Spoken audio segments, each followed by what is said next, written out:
Good evening, everyone. Today, it's a pleasure to introduce Vardhan Mahajan, a civil engineering undergraduate at Vimshinaki, Hyderabad campus. During his time here, he um, combined academic excellence with an utter determination to work on real-world, meaningful projects. He worked on several impactful projects, including a non-destructive seed page detection system, which led to review papers and a file patent, as well as a rigid payment design software currently under government review. His research journey culminated in an undergraduate thesis at UC Berkeley in geotechnical engineering, where he worked on earthquake engineering problems and experienced global research culture firsthand. Beyond academics, he authored the unofficial college playbook, which I guess a lot of us may have already read before coming here at TIDS. Built platforms like Arnor AI and has been an active member of Frisbee team and campus life in general. We are very excited in knowing his journey and insights today.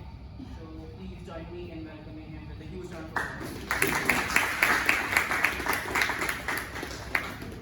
I think that introduction made me realize I think a lot of the softwares I need better names for. Yeah.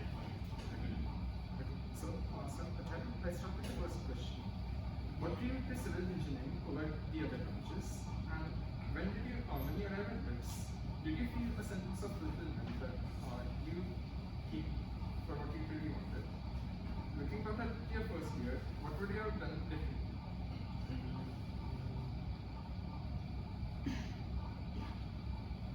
Okay. Yeah. So, like, I had two fields that really interest me: CS and civil engineering. So, my dad is in construction, like the industry. So, growing up, I saw a lot of construction, and like I think a lot of people have like this very negative view of civil engineering when they're picking up the branch. I think everyone puts it like CS, electrical, mechanical, civil. Like everyone does that. I think because of like my family's influence, I really thought, yo, civil is one cool branch. Like I think I picked up AutoCAD and Paint at the same time basically. So I really enjoyed it. So for me, like I think CS and civil were like the two options. And yeah, civil I got, I was really happy with it. And to be honest, now 4 years later, if I were to fill my preference form again, I'd put civil at the top. Because I really enjoyed it. Like I really enjoyed my classes, I really enjoyed what I learned. And it was a really good experience for me. So I think that's why I picked civil. I think again, I think if you find the right opportunities in civil, you can get a lot out of the field because it's a big industry. Everything you see around yourself is built by civil engineers, civil engineering. But yeah, like I think civil is a big field, and yeah, I understand that out of your undergrad job opportunities, they don't pay as much as let's say electrical or CS. But I think once you position yourself correctly, it does have like big market. Fulfillment, yeah, obviously, like I met amazing friends in civil engineering. I met some amazing profs who were amazing mentors for me. So I think that is something that I really find fulfilling. I think a lot of the fulfillment comes from people, and I was able to do meaningful work as well, which is something I really wanted to do when I was in 11 and 12. So again, I think fulfillment also I was able to do it. I think first year, yeah, I would say like my first year was like perfect, excellent. I didn't make any mistakes. I think there's plenty of things all of us would change about our first year. Because there's always better like improvement that you can do. But I feel like at the pace that I've ended up with, I feel quite happy with how things have turned out. And yeah, like, if changing things in first year would change the current scenario, I won't do it. But yeah, like if you're asking like what a first year should do, that I didn't do, I'd say like start going to the gym a little earlier. Think, take care of your health. I think I felt sick a lot. So take enough rest, eat good food. Yeah, just take care of your health. I think that is probably the most important advice I give. Also, yeah, I think first year one of the most important decisions you can make is the friend group you pick. Because that sort of influences all of your life choices down the line. So be very careful of who you hang out with. Are they a good influence for you? Are they like helping you get to your goals? Are they sucking away your energy or are they giving you more energy? And I think luckily I was able to find a group of people that were really good for me. So yeah, I just find a good group of people. I got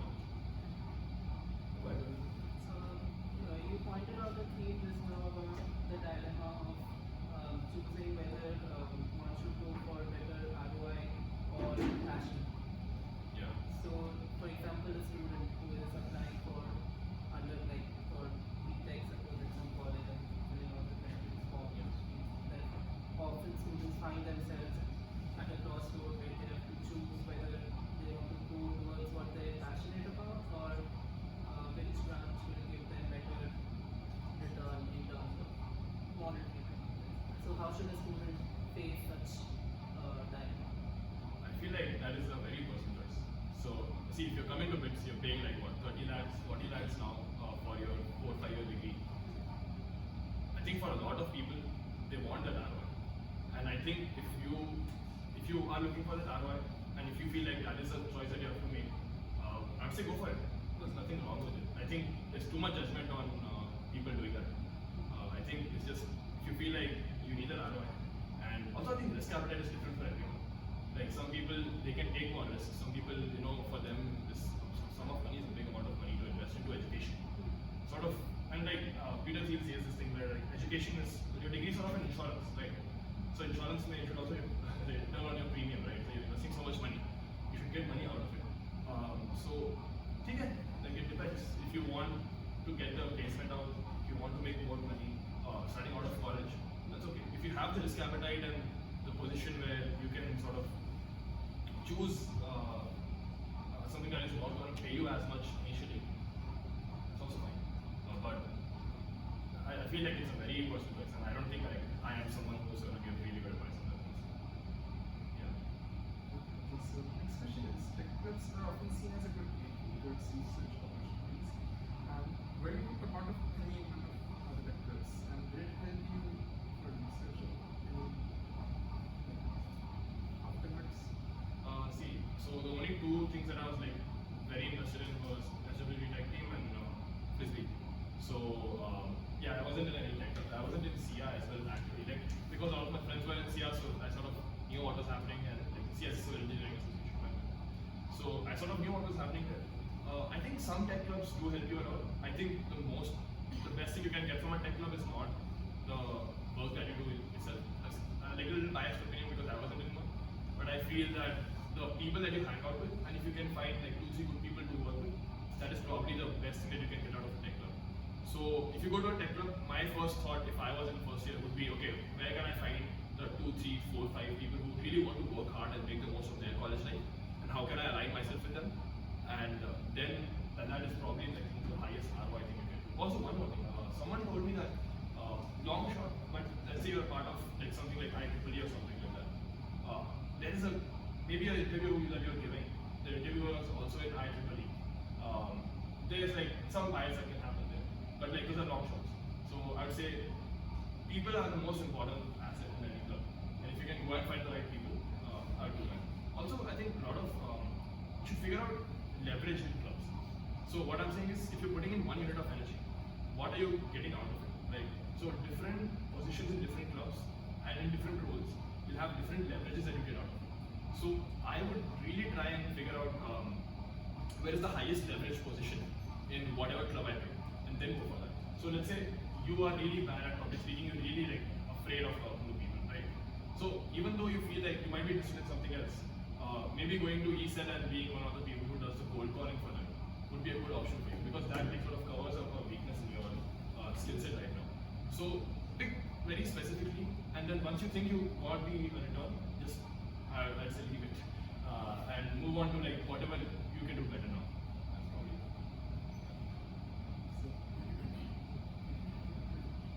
So you said earlier about fulfillment and how you met some professors. So to add to that, like as you start specializing in your second and third year, were there any courses, talks, services, any of the sort which like solidified your interest in your field?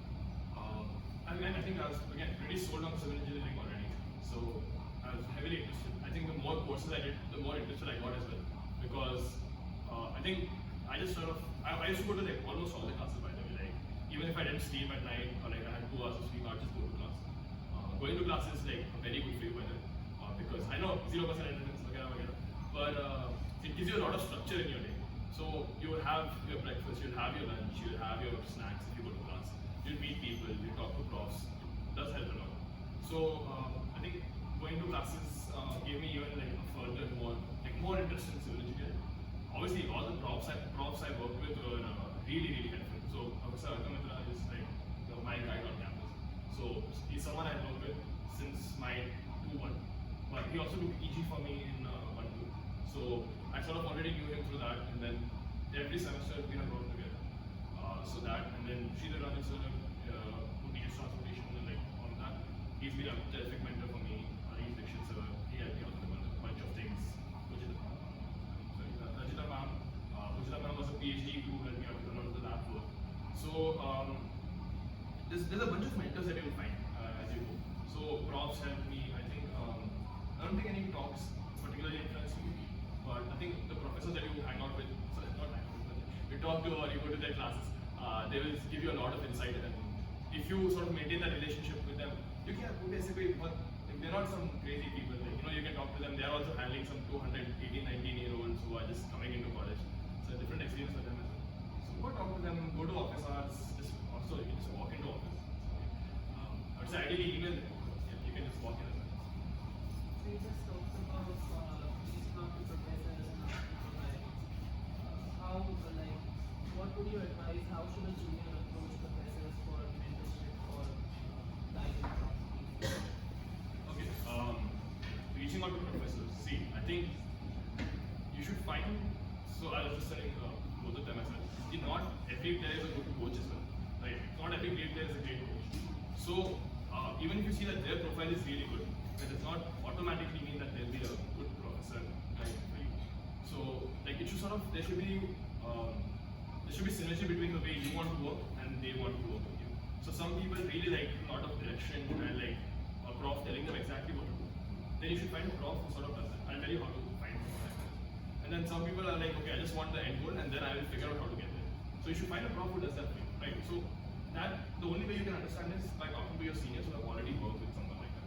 So you can put like a post on a feature or something. There'll be like a couple of people who will either tag their friends or they'll themselves tell you that okay, this is how it goes. Another thing you can do is go to the college website, the department website, and then you can find what all work that prof has done. And that is again, I think, a good way of figuring out like what profs to work with. And, once you do that, I think go and make your goal very clear to them that okay, I want to do research or I want to do a thesis eventually or I'm just doing this for exposure. Once you make your goal very clear, they also know exactly what to what direction to point you in. So I'll do that. What type of a person do you think usually goes for thesis? Is it usually academically the top 1% of their batch, or is it something more personal? See, I don't think the top 1%. It's not like I think not done based on CG. I think the people who go for a thesis, there's two types. I think people who go out to like a different college, they sort of have like I think a decent CG because the profs outside also look for your CG. Yeah, also like don't believe a lot of seniors will tell you that CG is not important. This is all poor advice. CG is important. At least coming out of college, get your CG high.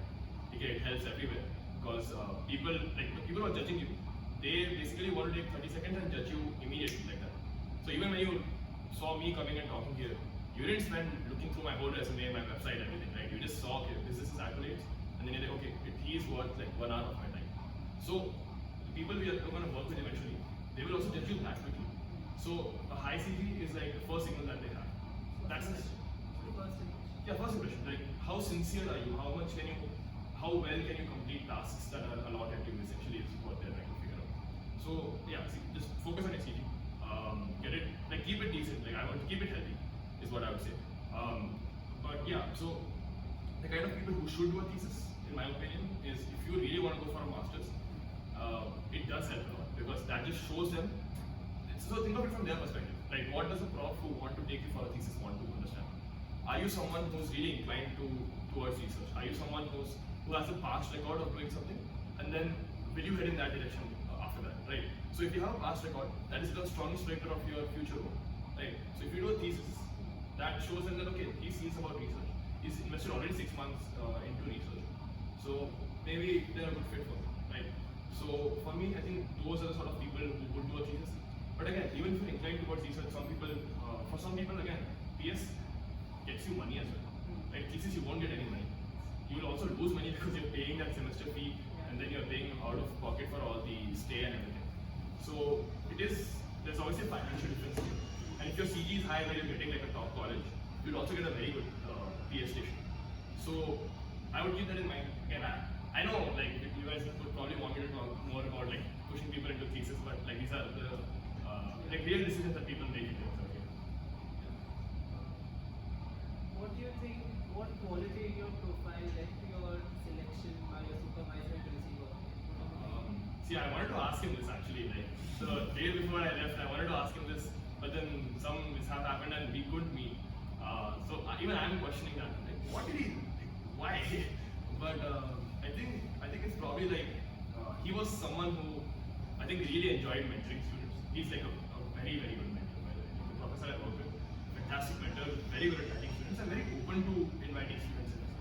So I think that probably was one of the influences. He already in his head, it wasn't a big resistance to get someone in. And then I think the work that I did already with Professor Akamitra, we were able to get some publications, we were able to get a patent, by the way, we filed one. So yeah, like we were able to do really good work. And then again, if you do good work in your past, like it sort of gives them confidence that you will do good work with them.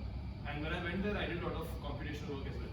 So my rigid pavement software that I did with Professor Sridhar Raju, that also probably would have been a good influence. But yeah, I don't know. Even sometimes I think about it as well. Like, why? So you work with professors in MITS and you work with professor in UC Berkeley as well. What do you think is the difference between the supervision from professors at MITS and the ones at UC Berkeley? I think the professors at MITS really saw me sort of grow because I've been working with them since like my second year. So it's like a different relation that I had with them. There, we knew that it would be 6 months. It was confined to that sort of time period. But again, the people I work with there, they're like the top, like let's say you pick the top 10 people in the field. 3 of them work at Berkeley. So they're really, really smart. And they know exactly what are the problems in the field. And I would have like a 30-minute meeting with them.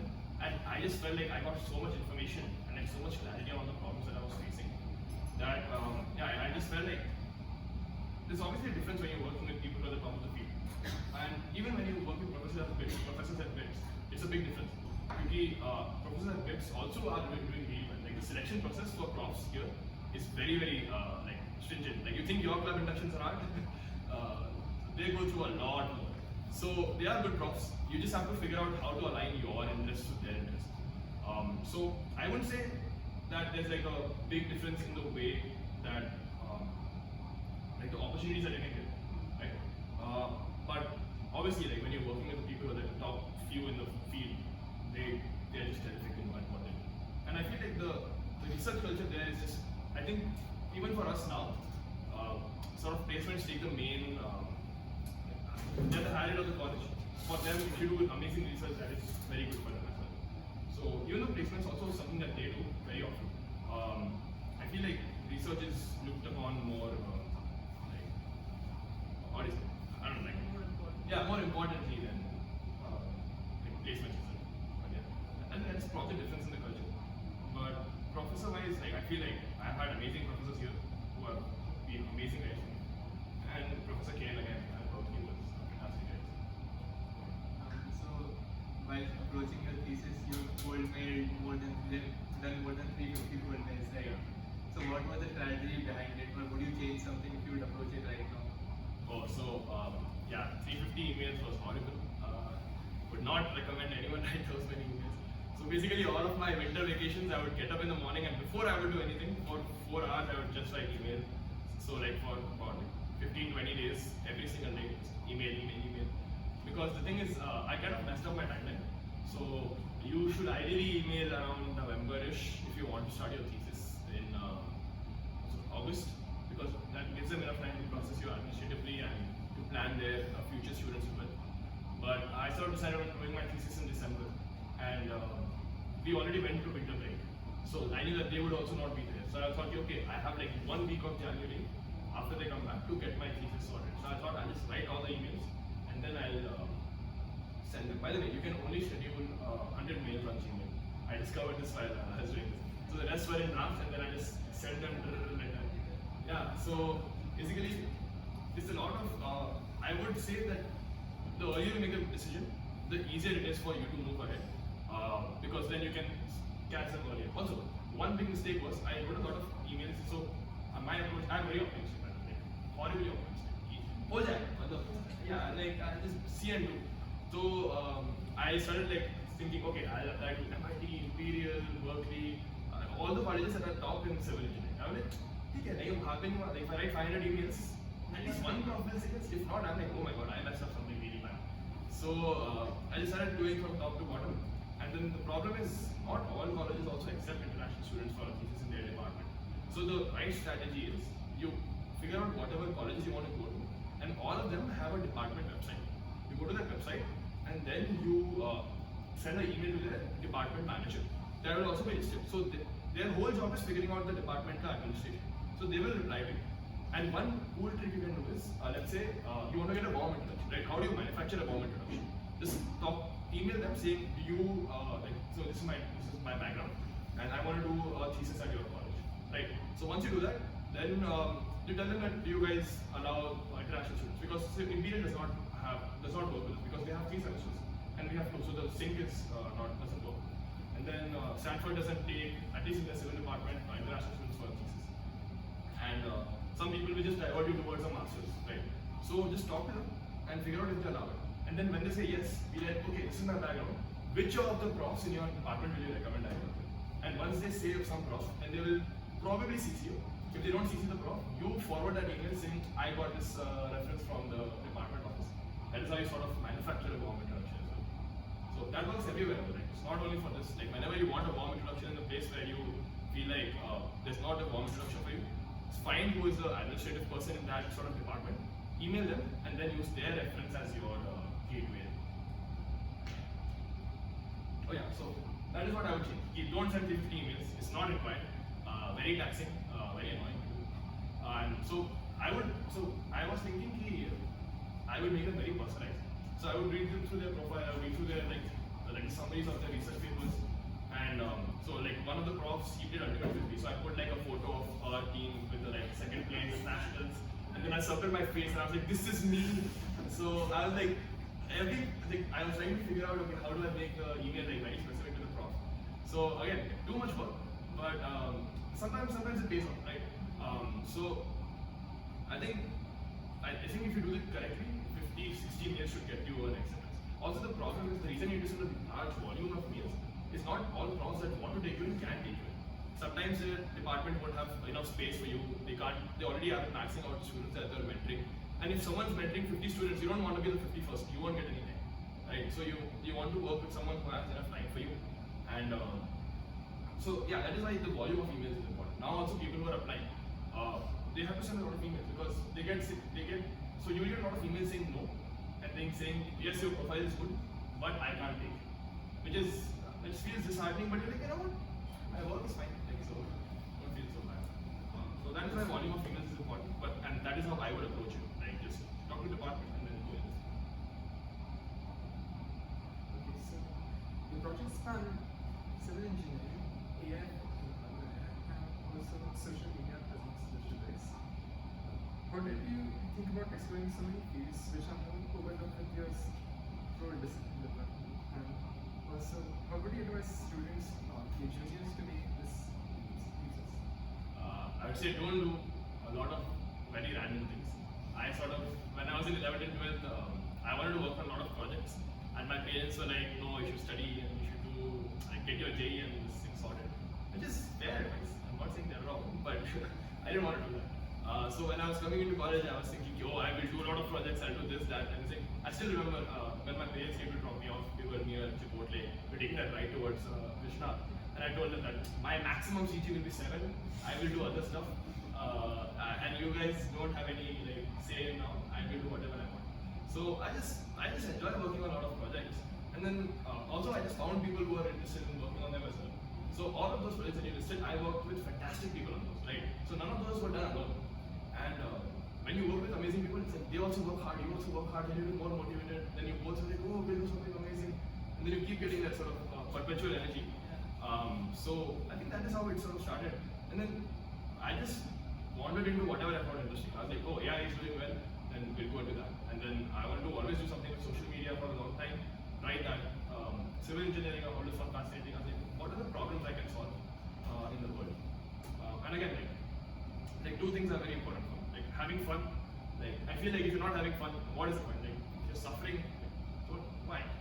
So second thing is like if you have like a graph of number of people on that you have, like, kind of impact you have on people on one axis and the number of people on another axis, you want to sort of maximize the area under the curve, right?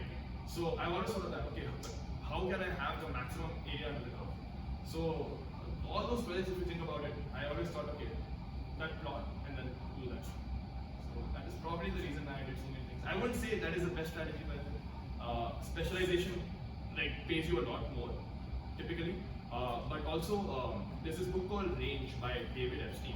Also, by the way, I prepared for the talk. So if you go to vardhanmahajan.com/talks and you'll see this talk and you can go to the link and this range thing will be there. And also like if you need any resources from today, you can drop me a mail and I will upload it on that page again. Also this recording I will upload there. So that page should be like all of your like resources you can find there. Yeah, so I put a lot of things there, you can just check them out. Anyways, yeah. In the previous conversation, I wanted to ask when you were talking about core email professionals about projects and stuff, along with, of course, acceptances and the formalizations as well. Be it because of department, what do you call it, like, yeah, sufficient members in the department or just like being rejected. How did you deal with that rejection? ठीक है मतलब हारना होता ही है like मतलब ठीक है department में अगर लोग ज़्यादा हो गए ठीक है वो तो अलग ही बात है बट अगर ऐसे ही रिजेक्ट कर दिया like see it feels bad Yeah. right every rejection every fall will feel bad but then I told you I am like ruthlessly optimistic I'm like एक और email I'm like if there's one person says no I'll send 10 more emails and like somehow I'll get in right so I feel like obviously rejections hurt like every rejection will hurt every time you fail every time someone says no bro I'll tell you in first year I was writing this paper with on like random number generation okay something I thought of in 11th and 12th I thought it was a brilliant idea I was like no one has ever thought of this beautiful somebody to do one conference the basic conference rejected they were like your idea already someone came up with and then I read the reviewers thing I was like oh no bro that hurt so much but then I was like okay next paper I'll figure out something else to do so see all the things that you listed for me but all the things that sort of went right if you read the list of things that went wrong, it'll be like a lot more. So, and even within those, there'll be so many mistakes, right? So, they can, I'll tell you. Track and I want to see the theory. At that moment, you will make the best decision for yourself. And, okay, it's okay. Feel bad, have a nice day, and then just get back to it. Like, that is what I would say. Just keep working. Somehow, some things will happen. You give it your best shot. What did you navigate through the legal domain while building hardware? And is there any specific process you did for getting connected with the law colleges in India? Yeah, so see, I think that is one thing that so by the way, RNOI we shut it down because it did not work. I think one of the reasons RNOI did not work was because I did not have any domain expertise. So I would call up all my lawyer friends, people who are becoming lawyers, I just bother them a lot. Also, again, for reaching out to colleges, basic thing, just find their email and in the first line write I am so and so from BITS Pilani Hyderabad campus. Best thing. Because if you write BITS in your email, first 2-3 lines, you will get the first meeting. After that, it's up to you to convert. So for reaching out to law colleges, one thing was obviously like I had a lot of friends who went to different law colleges. I reached out to them, and then emails also go. So if you send, let's say, top 100 law colleges in India, at least 2-3 will say yes, and then you re-email the other one saying these 2-3 people said yes, and then they get FOMO, and then.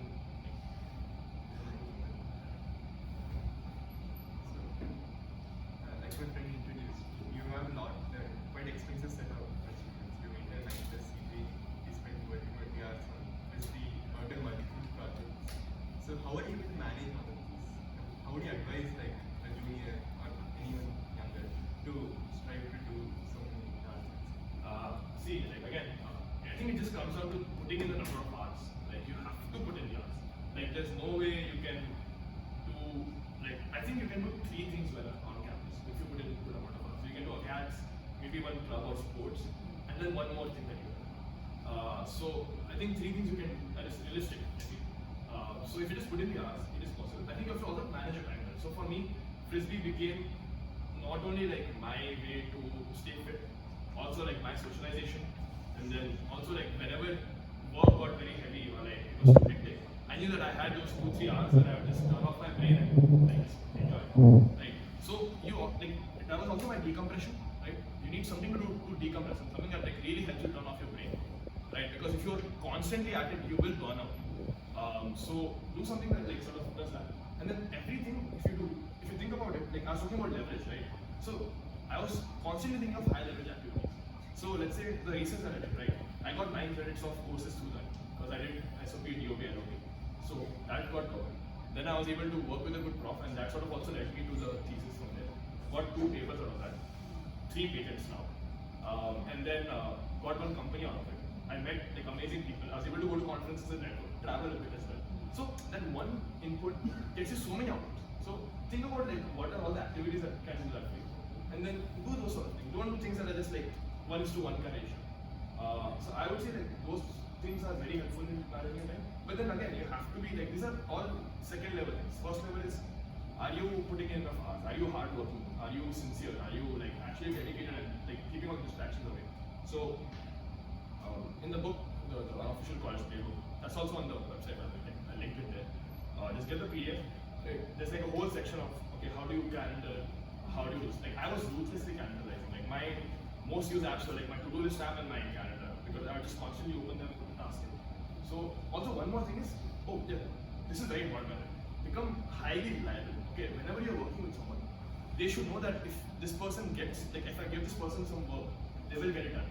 Because imagine you are working with someone and they're just like the person who doesn't get anything done, they're submitted late, they're not reliable, they're insincere, they're not smart. You won't work with them. So just do that, and then a lot more opportunities will come to you. So that is how you sort of manage time and also generate more opportunities. If you were to refer any chapter from the unofficial college playbook to a second-year student who might be feeling overwhelmed because of studies or whatever, which one? I looked through all the chapters. Okay, I could not pick one honestly. I would say like the best one is probably the one about like planet or something like that. It's just called like planet or something. It's I think the second in some section. So actually one thing you can do with the book is I made it so that it's like very easy for GPT to read. So put the PDF in GPT and ask it questions on what chapters to refer to. That is one good technique. So I would say there's one whole chapter on see if you're feeling overwhelmed, right? Figure out, diagnose the problems. I'll just talk about this as well actually before I answer. You go to a good doctor, why? Not for the medicine, right? You go to a good doctor because the diagnosis is better. So what you want to figure out is your diagnosis of yourself should be very good. Okay, what is the problem that I'm facing, right? So the more experienced the doctor, the better the diagnosis. The medicine is the same, right? So if you're feeling overwhelmed, is it a prioritization problem or a work hour problem? Like if you have 70 hours in a week and you take work for 90 hours, you cannot prioritize your way out of it. You have to cut things down, right? If you have work for 40 hours and you have 70 hours, that is a planning problem. So figure out which problem you have, and based on that, you should make the decision of what is happening. Also, sometimes you feel overwhelmed because a lot of background activity is happening.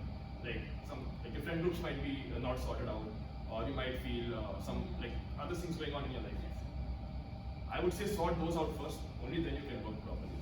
So really figure it out. Diagnosis is very important. So I just focus on that.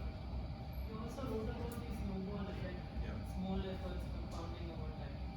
What event in your life caused the snowball to start moving? I think that is a very good question. I also feel like, okay, one more tip I give. I know I'm just giving like random shit, but like these are all things I picked up. So, whenever you meet someone that you think has done good work, ask them these 2 questions like, what do you consume? Like what content, what resources? Because that is a very good source, right? Because whatever they are getting is already distilled. So you should always ask them that. Second thing you should always ask is what was like the snowball thing, basically inflection points I call them. What were like the step changes in your life? Because when you can replicate those, you will get like so much more output out of your work. So yeah, but coming back to snowballs, I think So in different things, different things were so worse. So I feel like for Arno, I sort of read this article about Japan in putting up laws against AI that was trained on non-public data. So I started thinking, okay, this will come across the whole world. What is a public domain data that is very useful? And law made sense. And I think it's text-based, it's AI, like, it makes sense. So that's why I started working on that. So I think that was like the snowball thing, and then it sort of grew from there. For my research, I think just meeting Arka sir was one important thing. And then also like my home had like one wall with seepage. It just used to bother me a lot. So I was like, I'll figure something out. I'm going into engineering. So I was like, something I'll do. And then I think that sort of was always in the back of my mind. And I also found like this wave-based interaction always very cool. So I was like, okay, this is something I can find there. Everything has a snowball. And then like, once you start going in that direction, just try to pick up as much velocity as fast as you can. Like execute, and then if you keep executing fast, things will click. Sometimes, apart from efforts, even negative things in life start compounding unknowingly. How should we avoid that? Yeah, I think negative things. Yeah, I think the diagnosis again is very important. Just be very honest. I think all of us bullshit to ourselves a lot. I think that is the biggest problem. I'm like, it's not a big deal, it's fine, it's really okay. I think if you stop bullshitting to yourself, that already solves like so many problems. And then after that, I think having a good set of people around you, like be honest with your parents about what you're doing. Also, if you're doing something wrong, you won't tell your parents that is wrong, right? So you know what is wrong. Then I think again, like if you like, I would just sort of figure out, okay, this week I spent a lot of time on Instagram. Just delete the app for like a week. Come back to it if you want, right? So sort of just keep being very honest with how you are working right now, and if you go from there, that is I think a very good starting point. Again, having friends in your life, like I think some of my friends are here. Like I would talk to them, yo, this is what I'm doing. They would sort of give me advice like, yo, this is something that I think you're doing wrong. This is where you're doing wrong. My family, my mentors. I think a lot of people give you inputs also, and if you're someone who's ready to take inputs, people are more likely to give it as well. If you're someone who's like not coachable in sporting terms, like if they give you input and you like really push back hard and just somehow make random excuses, they won't give it the next time. So I would say just be coachable and then have this set of people who really want good for you. And there's like very small amount of people who want like good for you by the way. Okay? So just keep them close, be respectful to them. And, yeah, I think from there good things will happen. But I think first is like just be honest with yourself. What are things that you are doing wrong? Because I'll tell you this thing, wrong things will hurt you more than good things will help you. So if you keep removing wrong things, like your life will get a lot better. So yeah, just think about that. So you talk about invisible skills like about the cold calling and instead if you have a reaching out, not comfortable reaching out. So what exactly are the roles that these invisible skills play?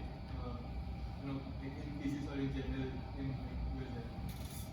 these are like the most important skills by the way, because these are all the like baseline skills, right? So working with Excel or making PowerPoint presentations, negotiating, selling yourself, these are all skills that are like very baseline, very important. So if you, I would say like in your first year, spend some time just getting like the baseline, like get good at coding, like please pick up Python or like get good enough where you can understand if GPT is giving you back code, right? So that is something I would spend a lot of time on. Base level skills, if you can get good, it helps a lot. The best base level skill will be talking to people, because like you can be the smartest person working on the best thing, but if you can't convince people to join you, fund it, or sort of promote your work, you can't do anything. So really focus on selling, or like not selling but like talking to people. And if you can't convince people to join on or help you out, it becomes very tough. So that is probably the best baseline skill. And on top of that, you have field specific things. Like if you want to get better at programming, I think, or like write a lot, I think get good at touch typing, invest like some time and just get good at typing. And then, because that basically reduces the friction between you thinking something and then you being able to put it on the screen. So is there any specific skill like like skill in weights that is underrated or skill that you mentioned in your book that is not as much talked about? Yeah, I think I should have written diagnosis as well. I think now that I'm talking about it, I think like just being honest to yourself, that is one big skill. I think it's a skill only because you can learn it, you can get better at it. And but I feel like the most highest ROI thing you can learn that when a lot of things are sorted in your life. You keep, see, all rules are arbitrary. All rules, apart from like the physics ones, maths ones, are enforced by people. So if you can talk your way out of things, you can like really get a lot of things done. So like, just get good at talking. And one thing is, oh yeah, I think listening is something that is probably really bad. I think I had like this one senior, Siddharth Sari, like really amazing listener, and that gives you like you just talk to him and think, oh my god, like, I feel so good. And because he won't say a lot, but like he was just listen really well. So I just get good at listening. So I think this gives a lot of freedom to students to choose their electives and all, and majority of people in this campus, and particularly in this, choose electives that would suit well on their CV and not something that they like. What do you think? What do you think? What is your opinion on this? And what would you say to these students? Again, I think the same thing that I talked about at the start, like about ROI. So, see, the thing is, if you're investing that much money and you want the ROI, go for the courses that are looking good on your resume, right? If your CG is low and you want to get it up, go for the easy courses that you get a good grade on. Uske baad, if you don't have to go for all of these things, then it makes sense to find you take something that you're interested in. I really just wanted to always enjoy my courses because I'm really bad at doing things that I don't enjoy. Like I am not someone who can grind through things that I'm like not enjoying. So I always pick things that I was like, maybe I can enjoy this. So I sort of just pick those courses. Yeah. I think it's okay. Jo pick karna hai karo, it's not a big deal. But you said about you chose electives that interest you. Is there any critical list of electives you did, which and what made you interested in this? So small tip, do projects, very nice. You can like 3 credits you get easily if you work like decently hard. You get one thing on your resume also. You get good experience also. You get to work with a prof also. So if you can get a project, approach early because profs also have limited slots. So projects are very good. So I did, so out of my 4 Dells, 3 were projects. And then one Dell I did was green buildings. Again, it was a fantastic prof, Murari sir. So half of that was also project based. So I learned a lot in that course actually. Like I really enjoyed that course. Things the environmental sciences in the new branch, like they have I think green buildings as an elective as well. So I would say if you can take it, must course it. And then civil people I think should take it. It's a brilliant course, and also you'll start to notice small green buildings things around you. So it's a fun course. Apart from that, duals, I took introductory psychology this semester.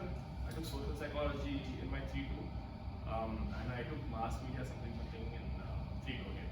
So that wasn't a very good course for me. In psychology, I really enjoyed both the courses. So I think those are the electives that I took. How was the time at Berkeley? Like, how was like the rest of the experience at Berkeley? Yeah, I think okay. So Berkeley, what I was doing at Berkeley was some amount of research. I was trying to get into fitness as well. I was trying to go to the gym and manage frisbee as well. So my time there was split between these 3 things. So also I was taking like 3 courses there. So for a master's at Berkeley, we need to finish 8 courses. So one semester I did like 3 of their courses. I just wanted to see like yes, I was auditing them. I was not giving exams at all, which makes it much easier by the way. For them, like a lot of the work is related to assignments and courses, assignments and like small quizzes. So not doing those like really helps you. So what my schedule essentially was I just go to classes in the morning. Not a lot of classes. They do this thing one differently that we have 3 1-hour sessions. They have like 1.5 hour, 2 classes a week. So same amount of time, but like it's longer. So initially, bro, like first 2-3 weeks, I couldn't sit through the class because I just had to wait, and they were teaching so much and so fast. I sort of felt lost a couple of times. I was like, I think I just got here accidentally. I should not be here. This is not like my caliber. But then slowly you understand how to pick up the pace, and then I started to enjoy. Not enjoy, but like I started to at least understand. I mean, I was enjoying from the start. Then I started to understand what they were saying as well. But yeah, so I think the other difference is probably like I was only doing research there. I wasn't doing anything else that was academic as such. So I was able to like really dedicate my time towards that. And also like when I was there, the professor also had like one of his postdocs who is now a prof at in South Korea, so Christ University. They also like put me in touch with them. So I was also working on them on a project. So I was doing like 2 projects there, working on my thesis, and I was doing classes there. So that was like the bulk of my work time. And thing is, because I didn't have to go to like a specific place to work, I would get up for classes little late because I have like horrible sleep habits. So I would get up late and then go to class and then work till evening. And then evening I'd either go for frisbee or gym. Also cooking was something I had to figure out there. So little side tangent, but like before going, my mom was like, "I'll teach you how to cook." I was like, "No, I'll figure it out. Don't worry." And then when I went there, first day I couldn't make poha also. Poha was pretty kacha, and then I had to eat the kacha poha, and I was like, maybe I should have learned properly how to cook. This is like learn and come. So yeah, like that was like really problematic. But yeah, I think those were the like differences in terms of like the research work and like my schedule. But I think just the people around there are also very smart. Like the people who get into Berkeley and sit there, they were talking to me like they are like the top of their field. Like they have done their bachelors from like their best colleges internationally and in US. And then they come, and when you talk to them, you can actually feel like, oh man, like their oven burns hotter than like mine. So I'm like, wow, okay, this is like very good. So you should constantly keep trying to play bigger and bigger games. Like keep trying to go to places where you are like worse and worse, and then that will actually push you. So that's the college difference. Before this, you were expressing how sometimes you find it difficult to do something which you don't enjoy doing, right? But like in first year, when you're in first year, there are certain courses which are compulsory. Whether you are interested in that course or not, you have to study it. Correct. And keeping in mind your CGPA, I would like to ask, how did you, like, were there courses first of all which disinterested you, and if yes, how did you force yourself to study them until you? Okay, so I didn't have a very good, like very high CG in first year. I got a C in Meow. I think all other courses had like B's, B minuses, like a couple of A's here and there. Yeah, so I wasn't great. Also, like I went to all the classes still. Like I still remember the classroom next to this. We had a final Meow like paper distribution, and then Akshi ma'am taught us Meow. So she was like, "You come to all the classes. Why do you have a C in this course? Like, why do you get so little marks?" I'm like, "Ma'am, I don't understand this. Like, I tried understanding. I did my best. I couldn't understand." So that, and then I got a C in M3 as well. But yeah, like, see, I'm honest. Like, I can't understand some things, and even if I try my best, I couldn't do them. So my CG really improved because of my civil courses. Like, I consistently got like a very high grade in all my civil courses. And see, I understand that. All of my civil batchmates, they were also focusing on other things because not everyone wants to go into civil. Like they were focusing more on, let's say, CS courses, not like learning BSA or doing finance. So, some of their focus was there. So I was able to just focus in on the civil, go to all the classes, and that really helped my CG. So, take yaar, matlab, it's fine. You can recover your CG later on as well. Also, bro, bless the 5 credits from DS1. 5 credits is nice. There is minor, so there are minor like non-courses apart from this CS and finance. So what are your thoughts on those minor? I think some people they take the see I took a finance minor just because I was like, let's see what it is. I didn't want to go into finance as such, but I was like, see kar dekhte hain kaisa ho. So I took finance minor for that. But again, I think if you want to do a master's in a specific field, like if you want to work in semiconductors or something like that, minor is probably good. I don't know much about it. I honestly don't know how the recruitment sort of thing or like how other universities look at a minor. But I'm guessing they probably look at it a little favorably. So, I don't know. Like, I don't think it's a big problem. Considering you have to do 5 courses for your opens, right? You can just pay 30,000 and get that minor as well. It's not gonna hurt you. And I think, yeah, if you don't want to talk about finance and CS, the other minors that people do are like fewer. I don't think a lot of people do the other minors actually. But if you're doing them, like I don't have much of it. I don't know. You co-founded Stonefall Research alongside your thesis and other commitments, right? So, like, what gap exactly were you trying to fill? Like, how did you think of starting something research oriented in an environment which usually focuses on placements and Okay, one small thing I'll change because this will go on the public record. I did not work on Stoneforge research while I was in the US because on my visa I'm not allowed to work on any company where I'm doing research. First. Second thing, yeah. So basically the difference that I saw. So there's this one talk by Peter Thiel. I think I should add it to the page as well. It's called "Competition is for Losers." Okay. I'll add it to the page. So it's called "Competition is for Losers." It's like YC Startup School talk. By the way, if anyone's interested in startups and all, you should go. There's like one free playlist called YC Startup School. Watch it. Like, or even if you're not, just watch it because it's like the knowledge that they give the people who talk there are super experienced. This is like Sam Altman before he founded OpenAI, Peter Thiel when after PayPal, but I think before Palantir, maybe during Palantir. Like all the amazing people, the thought clarity, the thought process is so good. You should like definitely listen to those. So competition is for losers, right? Back to it. So the work that we're doing in Arno AI, very competitive field. Like AI, like you're literally competing with geniuses, right? So I saw someone tweet this, like if you're working in AI, you're like literally competing with geniuses all the time.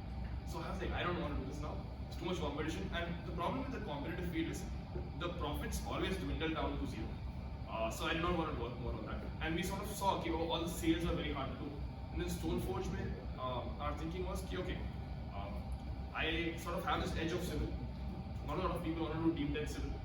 So there's obviously a big gap in the market of the supply of talent is less. Right? Wherever there's less supply of talent, then converting that into again a company, there's fewer companies doing that. So competition is less. Automatically, there is more scope for you. And then the size of the market is also big. Because civil, even if you can make like a 1% cut difference, it's like a big debt. Bro, if you have to go down by you also. I want to be back. So yeah. Basically civil there's like so much demand. Like so see, I'll tell you, dams they are not like 0.5% to 1%, maybe 2% in some like very high dams on monitoring and all of this. So the work and then one dam is like a few hundred crores. So uska 1%, 2% is also good enough for us. Like, and there's like 5,000 dams in India. So the work that we're doing is around seepage detection. So that was my research work also. How do you do seepage detection in walls and all of that.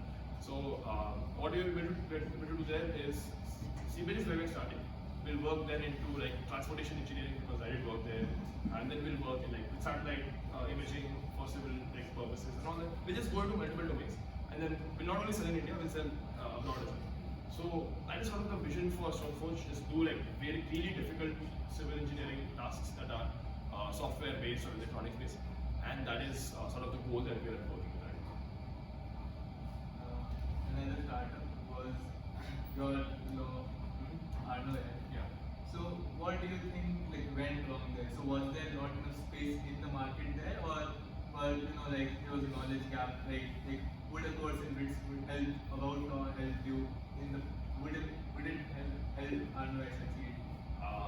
No, I think I was not good enough for that. Basically, like whatever that work we were doing, I feel like if I was better, if I was able to do, I was not a good enough problem solver in that scenario. So my solution was not good enough, and the market will tell you, "Ha, you are not good." Like sometimes the people you love will not say, but the market is brutal. Like they'll tell you, "Ha, whatever you have is trash. I don't want any of this." So I think that probably went wrong. Like my skill set was not good enough, and I think legal course. I think we have enough courses. Like 8 courses already we're doing one semester. Nice. Like I wanted to really ask this: how do you realize that there's actually space in the market for something, or like there can be two reasons for failure. Like one, there is not space enough in the market, and one like there is lacking from my side. Like so, like how do you come to terms with what exactly is the problem? How do you pinpoint it? So for us, sales were very difficult. Like every time we would go and sell our product, it was a very uphill battle. See, so again, like if you listen to YC lectures, they say that it should be like a hair on fire problem. If someone's hair is on fire, they aren't gonna ask, okay, what is the pH of this water? What is the clarity? What is the minerals? Whatever water you give them, they'll put it on there. So if they have a problem that is actually serious, they will take whatever solution. And if there's so many buckets, then they'll be like, oh, give me like this, that, everything. So So the problem is that whenever we were doing sales, it was very tough for us. And I sort of realized that this is not somewhere where I have an edge. And I don't like playing games where I don't have an edge. Like, I feel like, okay, if you are 3.5 foot, you should not play basketball. Sorry, क्या कर सकते हैं? So you should play some other sport in that case. So I think similarly, like in law, I did not feel like I had an edge. But should not play basketball competitively at a high level. But yeah, you can have it. So I just felt that okay, I realized it was not working. One other thing is a lot of the times, if you look at rich people, the way they lose their money is not because they spend it on lavish things. Like obviously that is one way to lose money, but the more common way is they invest it into bad investments. So same as with your time. If you invest it into like poor projects, that is what takes up more time. So be like really careful of where you're investing time, and when you realize it's not working, just be very quick to cut away distractions. Obviously, move. So despite like there being a knowledge barrier, you still were able to approach a lot of law colleges. So like, how did you do that? I think that was mostly just I just told them they're from bits, so they had like the first meeting. When we showed them the product, they're like, this is cool. So by the time when we were starting, it was very early. Like we started 2.5 years ago. That time the market was very empty. The mistake I made there was like executed really slow. So I talked to Jayant also about this. He's like, क्या हुआ? So we're talking about it, and then we realized the execution was a problem. So initially the idea was good. It was just my execution was really slow. So this time I'm doing the opposite. I'm like, just execute as fast as you can. So you mentioned about the masters, and some of the things you said that people seeking for masters are the ones who should do thesis. You also said that where do you see yourself in 5 years? Oh, that's an interview question. Yeah, see, 5 years ago I was in what, 11th, something like that. I wouldn't have guessed that I would be. I did not know I could take frisbee so much, like it's taken over my life. I did not know that I'd be doing research in this particular way. I sort of now know that the direction I want to head in. I know that 5 years later I want to be having fun. Like every day should be fun, should not be boring. I would say. So that is the direction that I would want to head in. I would want to be resourceful to the people around me. Like I would want to be a good friend, a good son, a good brother, like those sort of things. Because like I want to do that. Like you cannot tell exactly क्या होगा 5 साल में, but like if I'm working in the right direction, those things will happen. I want to be fit. I want to be eating healthy. So that is roughly where I see myself in 5 years. पता नहीं यार, क्या accident हो जाए. I should not say that. My mom will think. Yeah, but like yeah. So basically, what I'm saying is I believe a lot in like figuring out like rough direction that you want to head in, and then having systems that are going to get you there. So for me, I still want to be working on something meaningful. I still want to have my amazing friends around me, people that I really care about, people that I love, and I want to be helpful to them. Like, and then I think yeah, I want to be taking care of my health. If I can do those 3 things, I think I'll be sorted in life.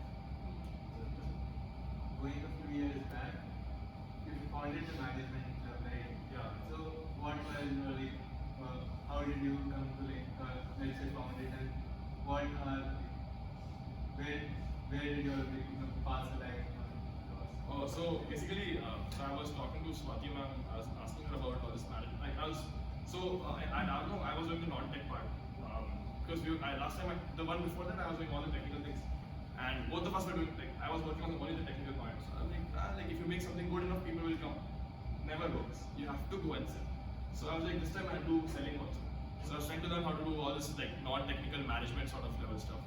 So I was going to Swati ma'am who taught me POM, and I was asking her, can you give me some articles, this, that, and then she has like some other articles also.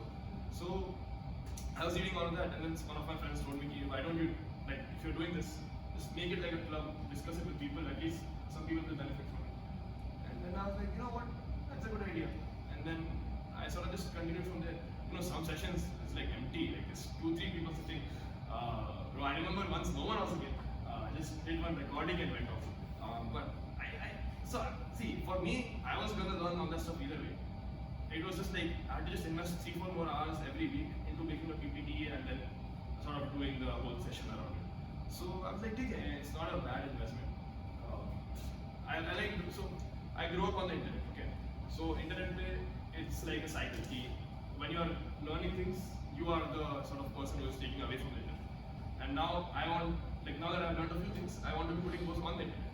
So because I've taken so much, so I constantly try to give back. Okay, I just put more information out there and replenish whatever I've taken. That's what like this thinking like society.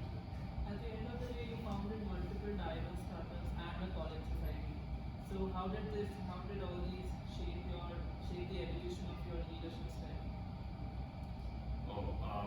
Honestly, leadership. I feel you should learn from other people. Like there's different leaders. They have different styles. Again, like one of my captains from frisbee team, they had their own way of doing things. So when I was in first year, we had a captain who did some things a certain way. So he was like really good at like giving credit publicly and then criticizing like in private, right? So whenever they used to give any feedback to that way, when I was in my second year, the captain that year, again he had like a very different way of leading the team. In my third year, I had a different captain. Like every year, you have different people leading different things. I think that is probably the best way to learn leadership. You just pick up on what they're doing well, how you can improve yourself. And I sort of just feel like all this war around leadership and all is too much. I'm like, just give people the value that they deserve. Just treat everyone respectfully, and then things happen. I say, if you treat people like shit, like you can't get anything done. So I think just being respectful is probably one of the better things for being a leader. I think it's aligning their goals and your goals is another big thing I learned so recently. But what I did is I just observed a lot of people around. Again, like my family, I think also I got a lot of feedback from my family. Like so, all of them are like super talented. So I would just call them up and I'd ask, okay, I'm in this situation. How do I deal with this? So I think constantly get feedback from people who are better than you. And in your network, you should not be the best at one thing that you do. So like, let's say you have a skill, you should always have someone who's better at that skill than you are. Because otherwise, what is the point? Like you are doing something wrong. You are not improving if you don't have someone who's gonna help you get better. So for leadership also, like constantly, I don't think I am some great leader now. Also, like I feel like I'm probably like very big. Just trying to get better, and yeah, like slowly it will happen. Oh yeah, I got time, sir. We will have a small Q&A section right now. If anyone has any questions, please ask one. Or if you want any resources on the website, I'll add those also.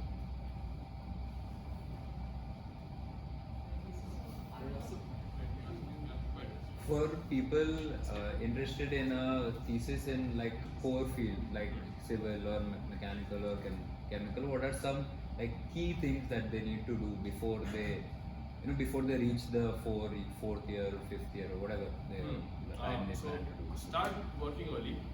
So like really, if you are clear that you want to do a master theatre or a thesis now, like in your fourth year, start doing research early, because thing is, any form of research, it takes time to get into a place where you're doing novel things, right? You can't do, like very few people do novel things like their first attempt. I think one of the first people who won the Nobel Prize for Economics, I think his thesis was like his PhD thesis was the first paper that got the Nobel thing. And that is probably the only case I've heard where your first work is like great.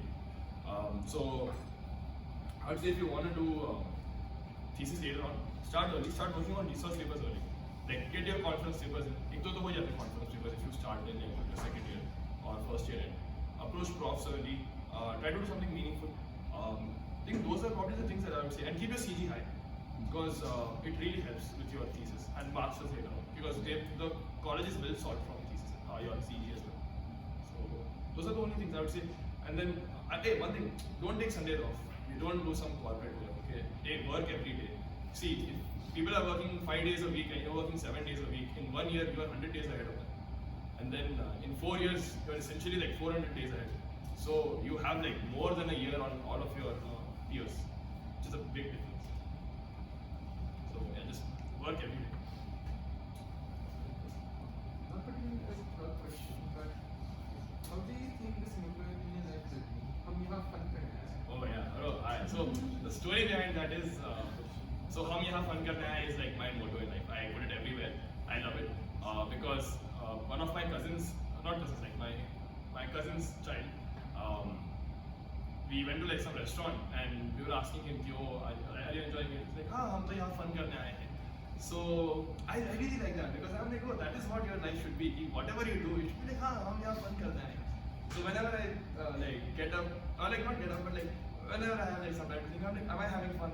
And then if and then Steve Jobs also said this, right? In his like the famous Stanford speech. If you hear, like, if you look at yourself in the mirror and too many days you're thinking, if this was the last day of my life, would I still want to work on this? And if that answer is no for too many days, you should really evaluate what you're doing. So for me, it's like, oh, am I having fun in life? Am I enjoying my life? Am I like, is this fun, right? And if I'm thinking, yaar, fun nahi ho raha hai, so I'm like, why? Like, I don't know anyone anything as such, right? Just like cut that project, work on something else, create time for more fun. So yeah, that is like my evaluation stick. Okay, is my life going in the right direction? It's very simple. And it's a yes or no answer. That's it. Go ahead. Yeah, like during this 4 years of college, it's like we after 11, 12, it's like how you shape your personality, how you shape your perspective. So during this 4 years, like if you get yourself into something, like you really dedicate yourself into something, but like during that time, how do you validate that, okay, this is something like that should take my time, or no, this is not gonna turn out how it is supposed to be? You're saying, how do you, so you're, basically what you're asking is, how do you pick what to work on? And how do you evaluate if what you're working on is the right thing to work on? Yeah. See, I think I also made a lot of mistakes. It's not like I had one clean record. I think, so some of my friends tell me that socialize should not have been done because I was working on other things and that was probably a distraction for me. And a lot of projects that I worked on, they did not give any output as such. So I don't think there's like a clear-cut way to figure out if there's like a yes or no thing. It probably gets better with judgment. I think your mentors will help you. People who have sort of seen how things are will help you. For me, I feel like you should figure out what you value in life. If you're going for a big placement, right, or like big placement offer, you should know what you have to do, right, and then be honest if you're doing that. Or like, so that is how you would evaluate what you're working on. So again, then the question becomes, how do you figure out what direction you want to head in, and if you're confused, what do you do, right?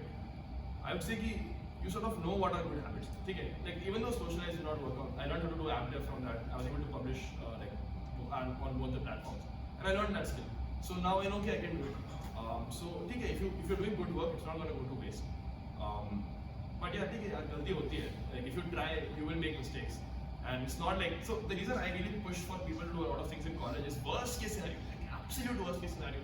You will come out of 4 years with a degree, which is going to happen anyways. So if it's going to happen anyways, might as well make it fruitful.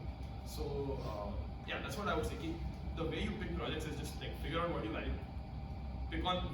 Pick things that align with that value, and when you can do that, I think you will be in a good position to move. And yeah, they can tell you.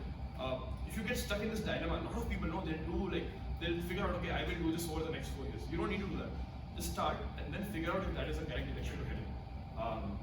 So like I really like this like quote that says, ships are safe in a harbor, but that is not what ships are built for, right?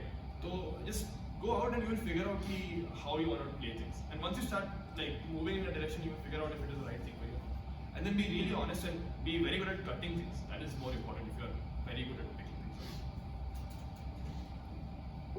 Good, yeah.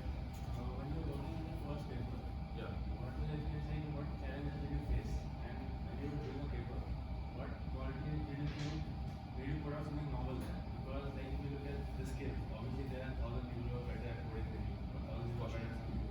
So what is it about you or what you're working on that made you come something novel? What is it?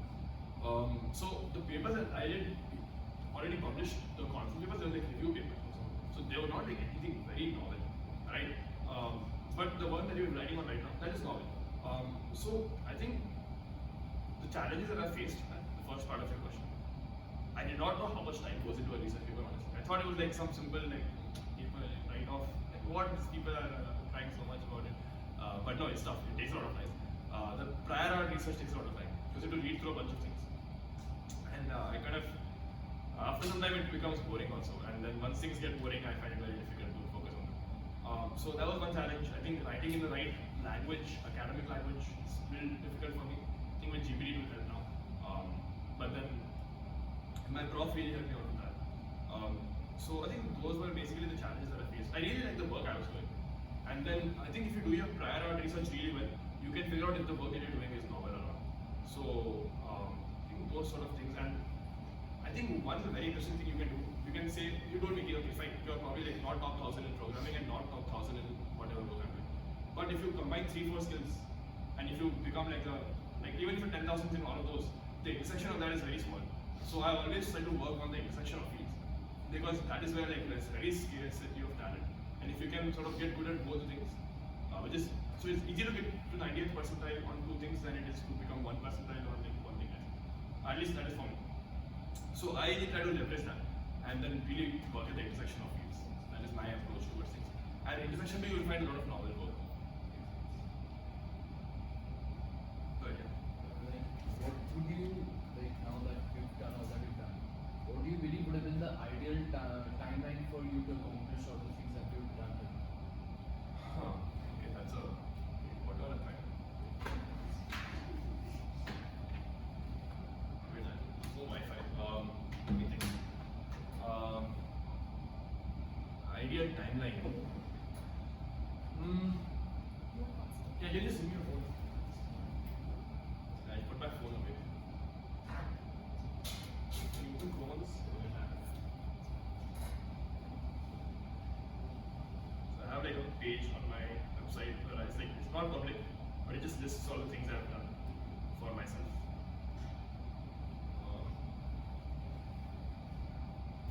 Yeah, so I think Stoneforge I hit at the right time. Because I don't think I could have done it any earlier, because the validation of the work happened at that time, started immediately after that. So the C-based detection research, that was good. I think Arno I should have shut down earlier, because I knew I had signals from the market that it was not working out. I think I dragged on for too long.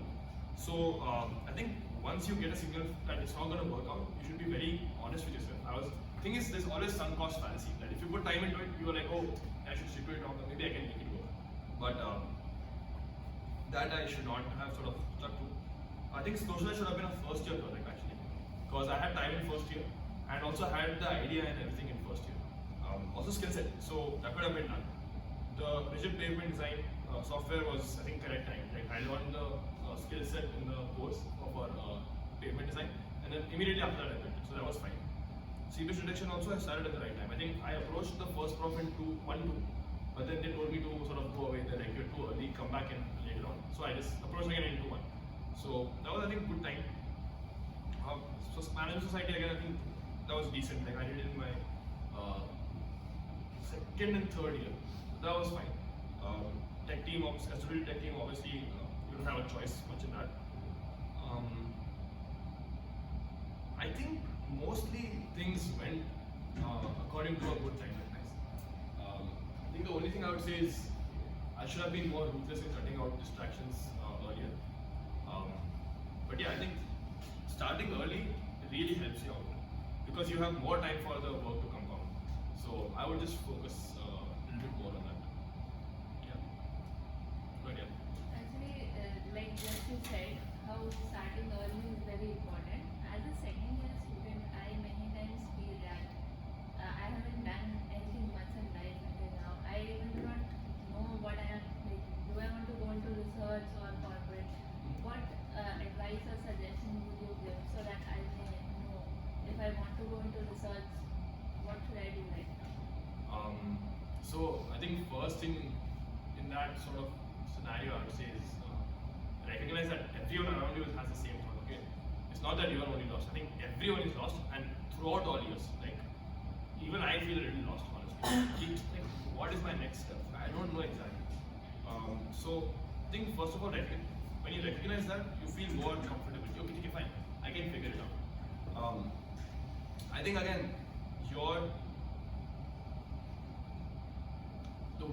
I can't tell you what direction to head in, because that is a very personal thing. But I can tell you that you have to ask yourself questions that will lead you to the answer. So one question I would ask is, like for research, a very important thing is, are you comfortable spending a lot more time in academia, right? Or do you want to go to a place and start making money early on. Right? What is more important to you? And what is like the pain that you're willing to suffer?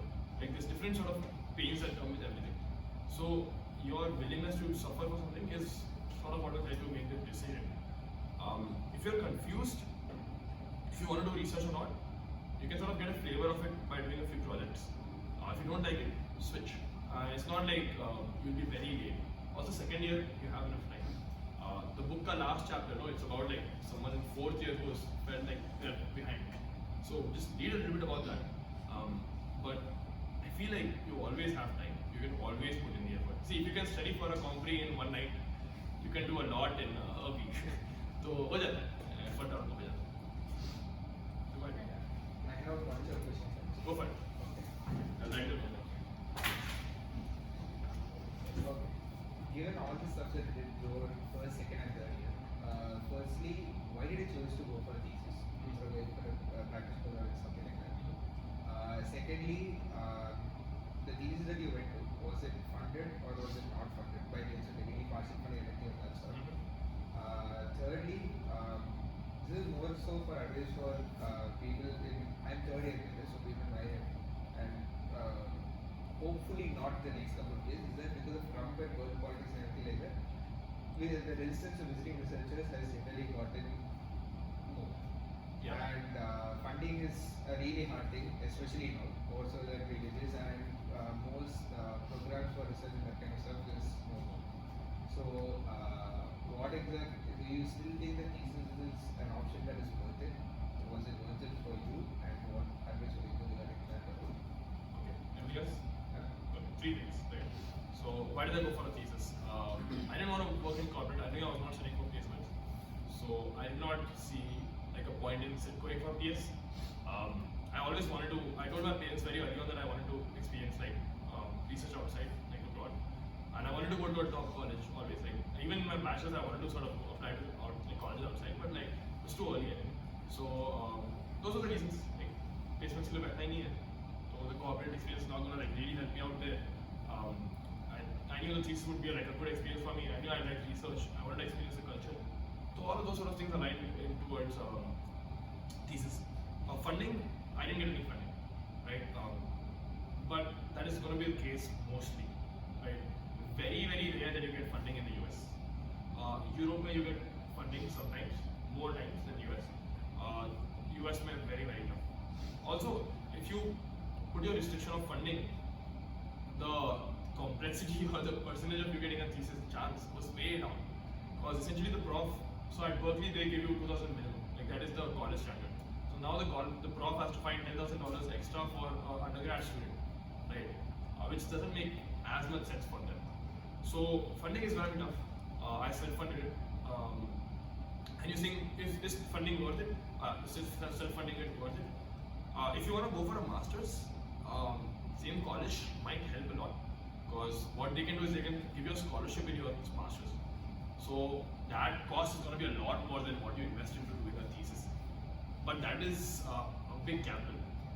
So if you feel confident enough that you can invest that much money and you can do good enough work with the LOR that they will write for you, will give you a sort of scholarship, then that is a scenario where you will sort of make ROI on your investment in your thesis. Other than that, it's expensive. Right? It is quite expensive. Trump situation, some colleges don't care about it as much. Like Berkeley doesn't care about it as much. I think even though they have to sort of enforce it at national level, whatever.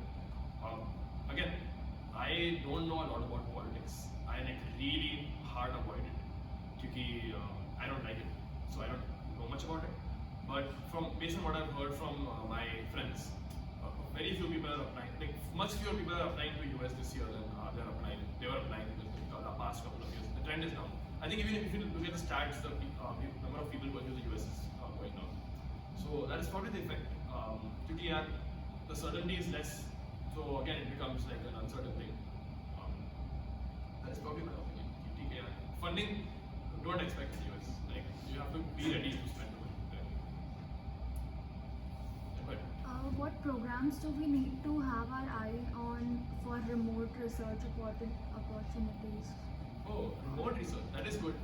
So see, I'll tell you, if you are good, and you're doing remote work and they're not paying you, for them you are a very good person because you can get whatever work they need done and they don't have to pay you and you're getting output.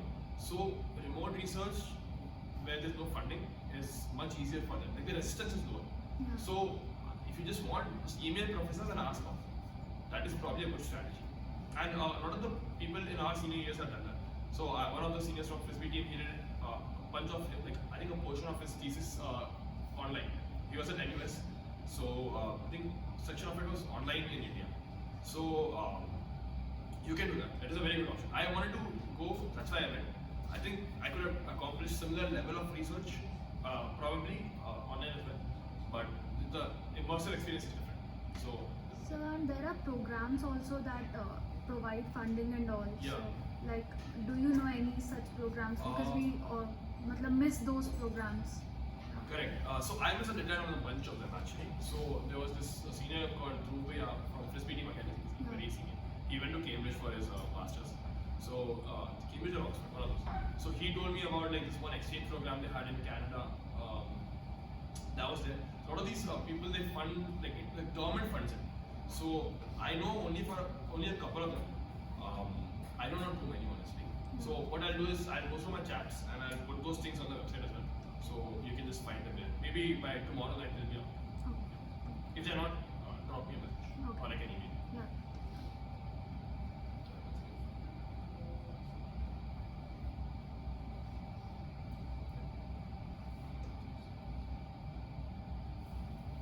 Anything else? Was there any time in your life when you felt like you really want something, you really want to work on something, but you can't figure out like should you drag it more or should you just stop working on it if it was like the app follow thing? How did you what was your thinking process and how did you clarify your thoughts, classify your thoughts that okay? Hey, could you phrase it differently? Like I didn't understand exactly. Like how did you process that thought that yeah okay I should stop this or I should just continue something like you're working on something? So I think stopping comes down to basically my bandwidth. Like when I realize that I don't have the bandwidth to work on something, even if I work very hard, I stop it. TTK. And then I prioritize and then I cut whatever is the lower end of the thing. So that is my way of doing it. Just work on as many things as I can. Once I run out of energy, I'm like okay, I'll just cut the lowest leverage value activities.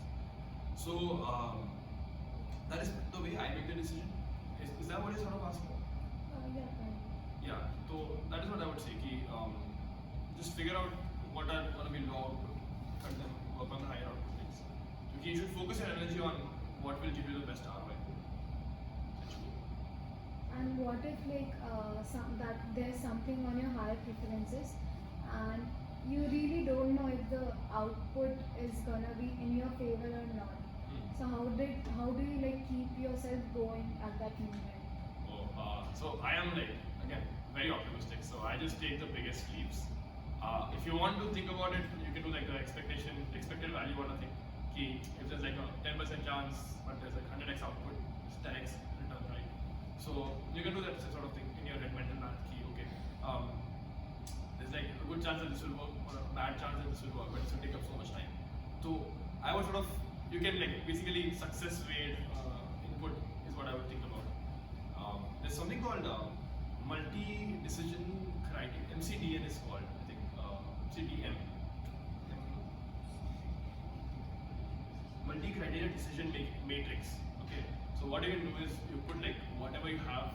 Let's say you want to work on things on X, this y-axis. The x-axis where you put multiple criteria and then you rate it, and then you can figure out what is the correct decision. That helps a lot. One of my brothers taught me that. Very, very useful. So if you do that very honestly with your projects, just keep a list of all the projects you have going on in a Excel sheet, and then you can keep figuring out kiska expected value अच्छा है. And then sometimes you can delay something later on कि उसका output बाद में अच्छा आ जाएगा, or I should do it right now. So that is sort of how I would make the decision there.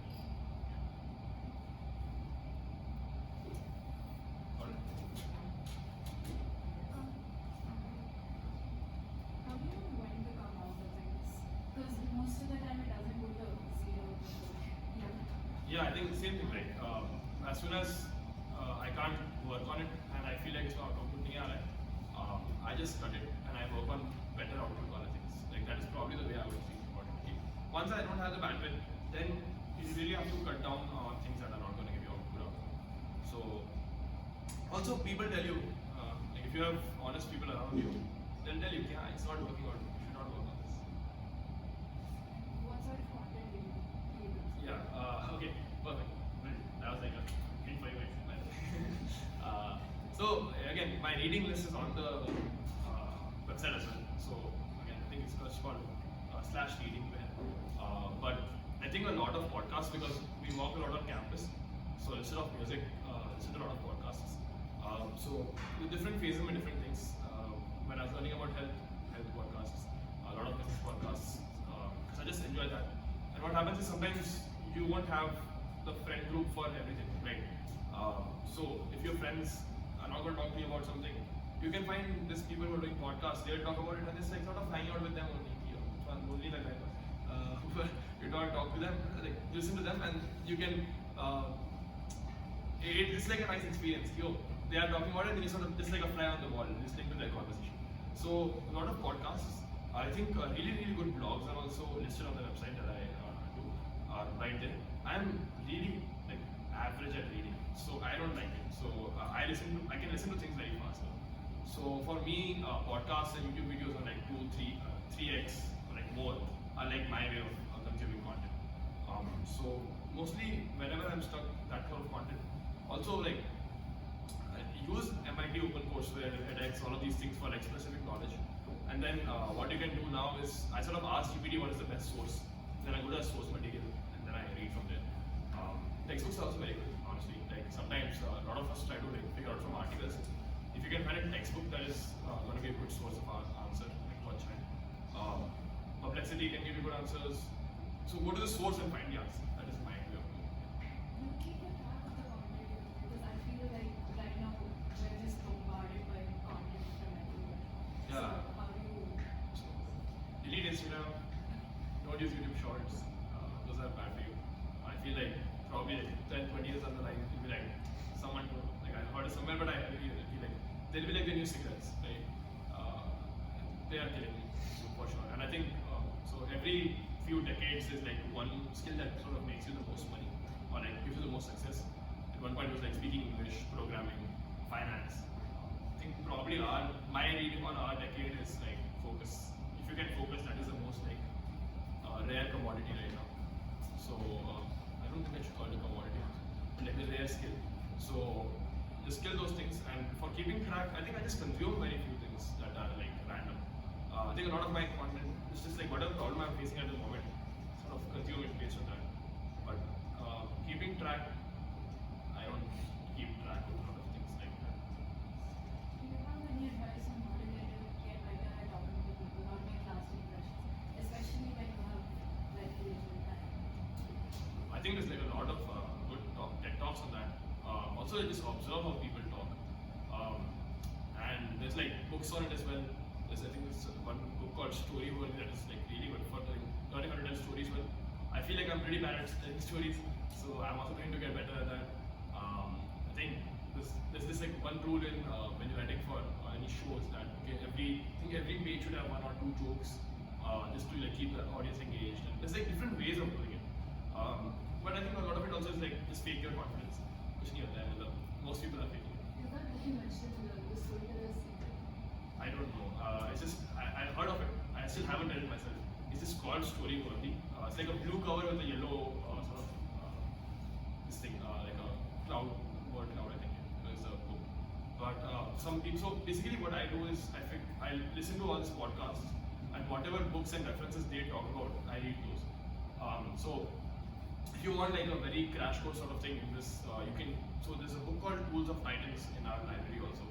Tim Ferriss, all the interviews that he did, he compiled the top ones and then he put it there. You just go there and you just read that. Like so, what I would do between my classes in first year was I would just sit and like leaf through 2-3 people ke chapters, and then whatever they would mention, I'll think about that. Yeah. This is a question we got from basically someone wanted to ask this question actually that they were doing the company. what was your idea behind choosing your friend as a co-founder in a time where friendships are often based on competition and comparison? That's horrible mentality. Yeah, right. Bro, see, everyone around you should be successful. Like, you should try to make everyone around you successful. Then your network will grow, right? So I think if you can involve 2-3 more people in your like paper, involve them, put their name. If you're working on something interesting, get more people in. Like, there's no point in stopping people. Like, they are not your competition. The world is so competitive outside.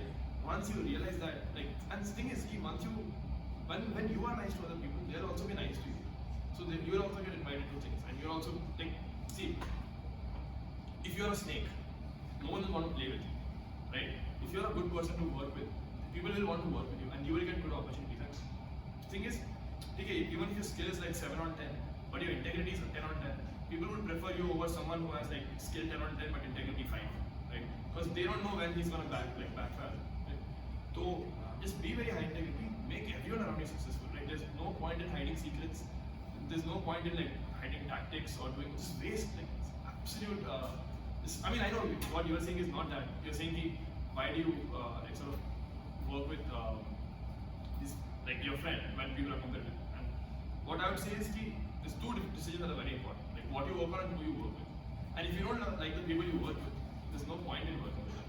So the people I decided to work with, I want to work with them for the rest of my life. Right? So Swayam is the person I started Arno and we're also doing Stoneforge together. And if he's free in the future and I do anything, he will be the first invite. Because like we really work well. And like even the people around me, like for thesis also, like I'm trying to help as many people around me as I can, right? And then whenever I can, it is the whole point of you in college or even in life is to make everyone around you successful. Be the resourceful person. Like I heard this somewhere that you should be the most resourceful person in your circle. If people get stuck somewhere, you should be the first one. And like I'm really trying to do that in life. So when you do that, I think good things happen to you as well. If you want to be selfish, like I think someone who's perfectly selfish will be a good person because they will be long-term thinking as well. So if you want to succeed long-term, if you do bad things short-term, it's bad for you. So yeah, just do good things. The point me. How do you decide what projects you want to work on? Like, a lot of times I get FOMO for not participating or having fun or not doing stuff. ठीक है होता है very normal. A lot of things you'll miss. हर बात थोड़ी माननी होती है. बस छोड़ देनी. तो some things it's okay. Like some shots you'll miss. For me it is very simple. I'm like, oh, whatever seems fun to me. I'm like, oh, this seems nice. This seems like it'll have good impact. I just work on that. But probably a better way of doing it. I don't know. Okay, I can't. Yeah. But yeah. So if you can help with importance of research in corporate or job placement scenario, because like if your CG is less, master's plan is a bit like flaky, right? Yeah. So like if you have projects on research, how important that will be in placement scenario? I honestly don't know. Okay. I didn't look into placements much. I would probably talk to someone in brief about that. Yeah. Do you guys know? Like, does research help in your placements? Like, do they ask about research? If you're talking about maybe like the AI or ML related domains, they do ask. Like it will be a very good thing if you have, say, publications and those. So when I worked for my PS, I was at Flipkart. So when I was talking to the data science teams, they did ask, have you done any publications, or what is the kind of specific niche domain you're trying to work in. So always having it is always a bonus. So it'll help you regardless. And just to add up on that, especially I think in the new sector of AI that is coming up, because most of the things that come up are always new. There is nothing previous that is being directly implemented, and new things keep coming up. So the kind of implementation that is being done is completely based on research papers that are being written, and kind of that application has to be done later on by engineers. So that is something that really